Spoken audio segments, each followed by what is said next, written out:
Holland, Lake Shore, money, maker. We rolling up, what's your flavor? We whipping up SUV or racer. Holland. Yo, where y'all at?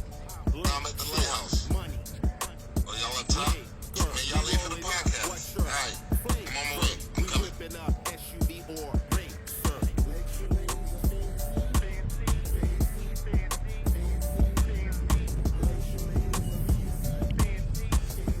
You are now tuned in to the Beach Life Podcast, sponsored and brought to you by Attracting Queen.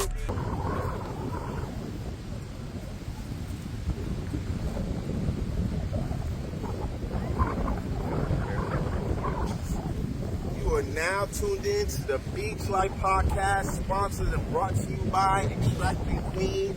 I'm here with a very, very special guest, Severe the Boss. What's good, baby? How you living? What's good, Al Star? What's good with you, baby? Long time no see. Yo, you know, out here living, trying to make $1 million out of 15 cents. You already know, man. Severe was one of the first artists I met out of Holland when I first pulled up.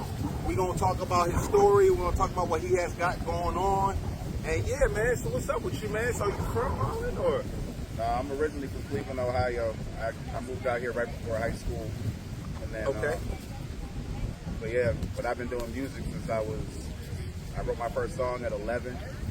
And, you know, it's been grinding ever since, really. So, Okay. Yeah, man, like, so when were you when did you, like, get to Holland? Like, when was you like, okay, you came from Cleveland to Holland? How was that transition? What was that like? You know what I'm like I saying? said, it was right before high school. So, Right before high school, so like 8th grade? Yeah. Okay. So, All right, okay. So with the music, when did you kind of like started taking that like seriously and like kind of? well, I wrote my first song when I was like 11. My big brother actually, when he used to rap, he used to bring me to the studio. Okay. So when I was trash, like he used to just like buy a session. He would buy a session and just like let me freestyle for 2 hours. Okay. And you know, but that kind of like taught me studio presence. And then now, you know what I'm saying, like once I started like putting together records and everything like that, like I released my first one in 9th grade actually. So me and my homeboy back home, we had put out like a little 6-song. Well, we called it a single, but it was really like an EP. Okay. But Okay. it had like 6 joints on it, and we just sold them all over Michigan, Grand Rapids, Detroit, made a name for Cleveland, yourself. and we put about 5,000 in them boys. What yeah, that's salute. That's work. See, back in our day, y'all youngins that's watching, that's not from our generation, we literally had to go city to city, tape to tape, hand to hand, and that's how we got a name for ourselves. You know what I'm saying? We weren't really had the technology that y'all have today with the YouTube and the IG. We weren't privy to that. So that's when I hear that's a lot of hard work. That's a lot of foot soldiering, doing block to block. So that's dope, man. So tell me about, okay, so then when was that a group? Did y'all have a name, a different name? What was that? Well, my original group was the Infamous Riders, and then it's Infamous like Riders, okay. more people that kind of like joined the clique. I was just like, all right, well, we're the Infamous Riders Squad, so that's where the IRS comes from. Oh, that's where the IRS comes from. Yeah. Okay. Because I was always wondering that, because I have not met any other of the members, because that's what you always, you know, your little intro or whatever. Okay, cool. Yeah, Okay. so when you see like, you know what I'm saying, my dog Suave or my dog Ski, we were IRS Squad. Oh, And so y'all made RS. Okay, okay. See, I'm not hip. That's bad. Okay. But like I also had like my homies back home too, so like we were just like a big clique. So I had a video that I had, my first official single that I did as a solo artist was called "Put 'Em Up," and it went viral. But I had a sample in it, and they snatched it off.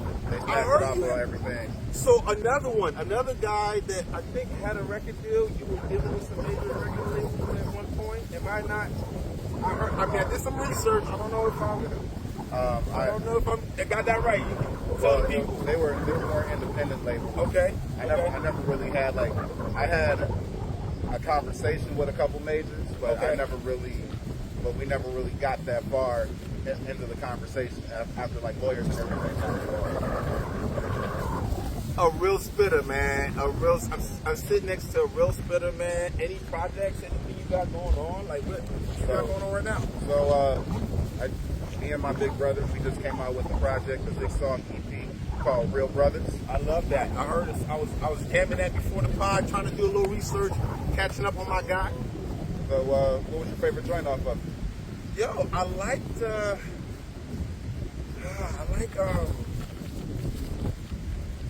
your sound is so dope because it's not like you on some real life experience talk. You're not living in the fantasy. I don't know if I remember the name of the song. It's in the end. I think the second to last song, the beat is a little different. That I didn't expect that kind of record. Is all the production from you guys, or is that? So all the production, we had 3 different producers on the joint. So shout out to my dog Chop God out of Atlanta. Shout out to Feel the Beat out of Cleveland and Philly Ferrari out of Cleveland.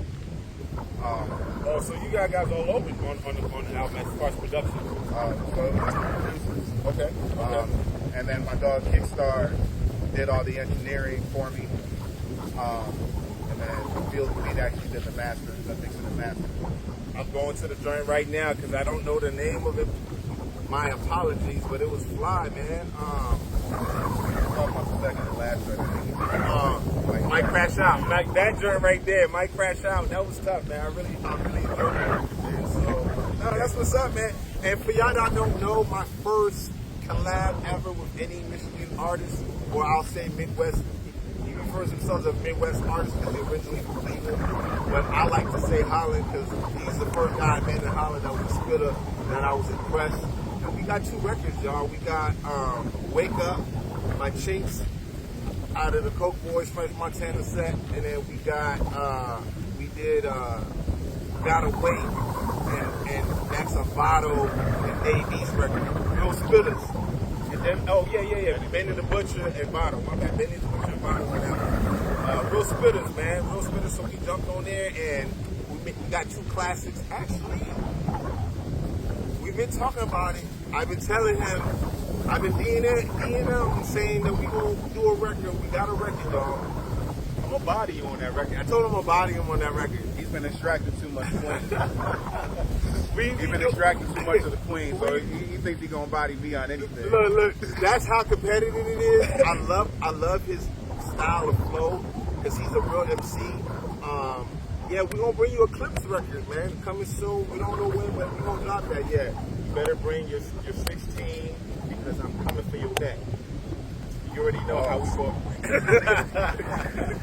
Nah, man, it's really good to have Severe the Boss, man. One of the top spitters out here in by the lakeshore, man. So it's glad that he was able to be here and be available, man.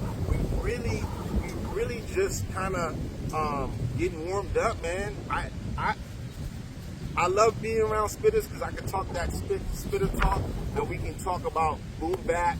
We can talk about mumble, any kind of rap, but if he can rap, and I'm sitting next to a spitter, I gotta ask him what he thinks about the 38 Spesh and Jada Kid situation right now, bro.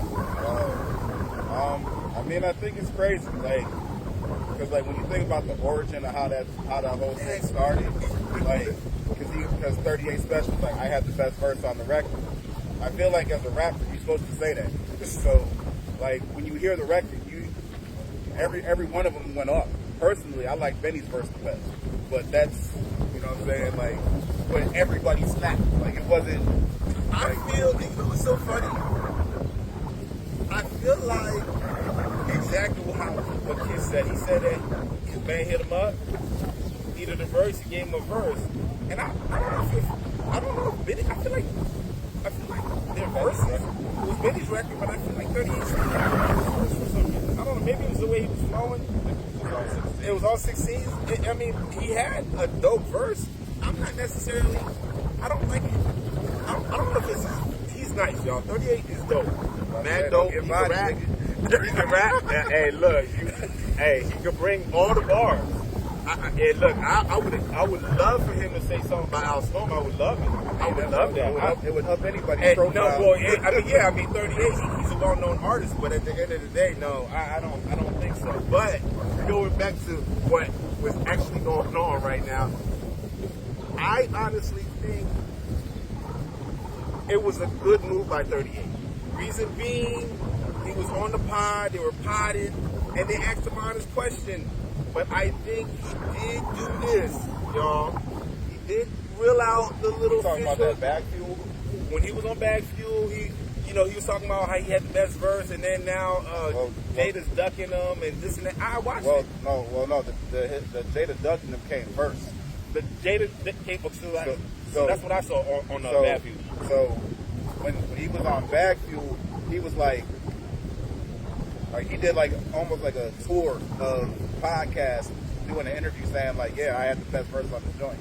And I seen him on another podcast so it was a tour. So but what he's saying is Jada took 2 shots at him, and so then when he did that last Bag Fuel interview, that's when you emptied the clip. He was talking about Fat Joe and I seen that one. I'm talking about the original one, the first one when he was on there. Yep, I did see that. But the one when he originally had the whole city, the whole country going viral about it is because he kind of he said, he threw some mustard on it. He was like, yeah, I got the best verse, and ever since you've been ducking me. So then, I didn't think nothing of it. When I seen it, I was like, okay, that's cute. That's what an MC's supposed to do. You know what I'm saying? Anytime you tell a rapper that they ducking you for any reason, I feel like that's real. I feel like that's you loading the gun for the shot, right? And honestly, Jada's comeback was disgusting. I don't know if you heard it. There's 3 songs that Jada threw a little spice, and the first one is what really had 38 go back and double back. And so I feel like you didn't get a verse because you weren't worth the fee. No, the one where he said that is it a verse or a career? Yeah, that was the last one. That's the last one? That was the wrong one. Okay, so the first one is you didn't get the verse because you weren't worth the fee. That was the first one. Yeah. I caught the last one because I seen the last one. I saw that one. That one was viral. It happened last week. So. Okay. See, I caught him backwards then because I caught that one first. They debuted that on the Day Show, the Joe and Jada show. Oh, okay. And Khaled was there. Okay. I seen that, and then I seen the what's the boy from upstate New York? Stove God. So I seen that freestyle. But the thing for me is, I like 38, but I don't think he can stand next to Jada. Not because he can't rap. That's not what it is. I just think Jada is such a sharp punchline rapper that he don't gotta say too much. 38 gotta say more bars to get his point across. So I just feel like it's just nonchalant. It's a nonchalant sweep for Jada because he's so smooth with it. But the thing is, 38 hasn't said nothing. He hasn't. He hasn't gone on a record and actually respond. He won't. He said he won't until. Well, I think he will now because he said he won't because Jada just said a bar. I'm not gonna give him 16, or I'm not gonna give him a whole verse when he just said a line. He said a bar or 2.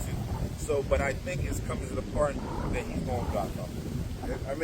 But at the end of the day, what I was liking about his interview on Bag Fuel was he was talking that bossy shit. You know what I'm saying? No, you got. He was saying look, I don't live like most of these rappers because I'm not a rapper. I'm a nigga that can rap. Right. I'm a boss that can rap. Right. So So he's talking that talk. So he's like, I got production credits and everything like that. No, he was talking that talk. He was talking. Hey, he's like, look, I didn't get. He said, you've been to my house. I didn't get this from this rap. You know, my name's on everything. So he basically saying he owns everything that he's doing, and he might not be on the radio 24/7. You might not see him headlining everything, but he's where he needs to be because you gotta respect that, man. Yeah. At the end of the day, you can't. I just like to see 2. You know what I'm saying? Lyrical heavyweights exercise their prowess. You know what I'm saying? So if they're gonna if a nigga gonna say like, hey, I'm like, I got the better bars, I got the better verse, I can rap better than you. You know what I'm saying? Like, I'll get in those debates at any given time with any given body, because, well, for me, like, it's very hard to convince me that somebody's better than me, and I mean that in the most humble way. No, I feel you, and I feel the same way. It's hard to stand next to me. That's for anybody in West Michigan. That's for anybody wherever I'm at, where my 10 toes is at. I'm a problem, and you got to feel like that when you're a top lyricist. But I'm an underdog, so I feel where 38's coming from. I respect him as a businessman. This man lives off of his music and his business ventures. He's an entrepreneur, and you don't hear about him. He's not on the radio. So kudos to 38, but as far as being in the same lane, I don't think so. It's diabolical, but I'm here for the popcorn to watch what happens. I'm here for the show. I'm here for the show. I'm here for the show. Because, I mean, like, I know who I would generally biasly go towards, but, you know. For me, it's not even bias. It's the sound. I like Jada Kiss's sound better than I like 38's special sound. He can rap. He's like me. He's a punchline rapper, but I honestly think everybody that's kind of like that has that flow, it really came from, you know, Kiss and the Locks. I mean, my flow's a third of Holiday, so. But, yo, did you hear about Wu-Tang? Yeah. Shout out to Wu-Tang. You know what I'm saying? Wu-Tang Clan ain't nothing to fuck with. They done got in the Rock and Roll Hall of Fame. They're in the Hall of Fame, y'all. Wu-Tang, shout out. Cleveland, what up? What's Cleveland have to do with Wu-Tang? The Rock and Roll Hall of Fame is in Cleveland. Oh, okay. See, I see. Look, he threw me off with that. I didn't know that. It's in Cleveland. Yeah. See, that's an Ohio thing. You know, that's an Ohio thing. I get it. Birthplace of rock and roll. So okay, it's only right we have the Hall of Fame. Okay. I didn't know that though. But yeah, you know what I'm saying. Shout out Wu-Tang. That's fire. That's dope. It's far overdue. They should have been in there. Rose just dropped. Shout out to Rick Ross. What do you think about the album? I only heard a couple of the joints off of it. I heard Fire. the single, but I mean, like Ross never disappoints. Never disappoints, man. Like it's very rare that Ross going to get on something and it's not fire.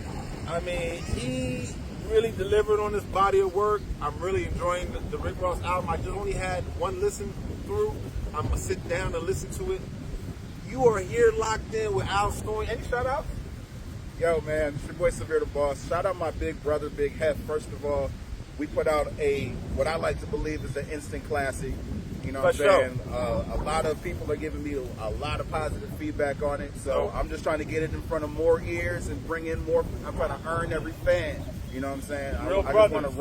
Real brothers. Stream that, all major platforms.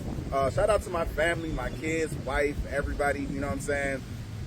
Shout out my nigga 616 Tone. You know what I'm saying? He up here. You already know what it is, man. Al Storm. You were here. Extracting Queen brought you and sponsored by. Catch us at the next Beach Life podcast. Salute. Salute. IRS what? Structure. Holland, Lake Shore, money, maker, we rolling up, what's your flavor? We whipping up SUV or racer. Holland, Lake Shore, money, maker, we rolling up, what's your flavor? We whipping up SUV or racer. Lake Shore ladies are fancy, fancy, fancy, fancy, fancy.